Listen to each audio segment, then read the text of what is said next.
Alors, les réclamations ont commencé à s'accumuler à partir de, disons, fin novembre, début décembre, avec une multiplication des témoignages concernant les sociétés SFAM et For You. Le principal grief, c'était des consommateurs qui se retrouvent prélevés par ces sociétés sans avoir aucun souvenir d'avoir souscrit quoi que ce soit auprès de ces sociétés. Alors, certains pouvaient avoir souvenir qu'on leur a proposé un contrat qu'ils avaient refusé. Et d'autres n'avaient même aucun souvenir d'avoir entendu le nom de ces sociétés. Donc il y a dans les contrats commercialisés par ces sociétés visiblement des conditions de vente, des conditions dans lesquelles c'est proposé aux consommateurs qui sont au minimum opaques. Alors, quels étaient les griefs? Qu'est-ce qu'on leur, qu'est-ce que disaient les Les, plaignants? les- alors, les plaintes concernant ces sociétés sont de deux types. Donc, les principaux griefs, c'est des consommateurs qui se retrouvent prélevés alors qu'ils n'ont aucun souvenir d'avoir donné leur accord pour l'un de ces contrats.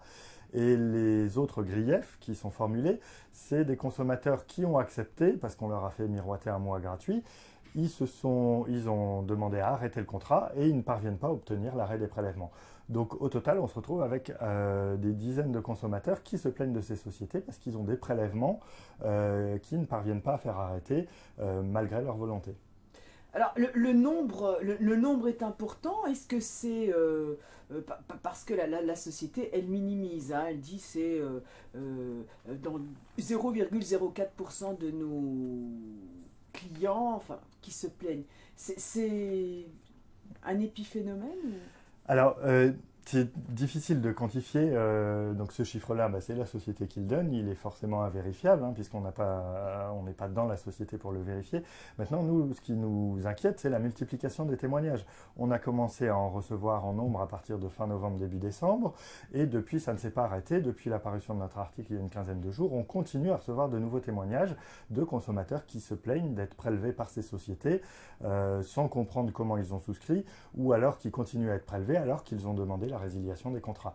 Donc il y a effectivement un vrai problème.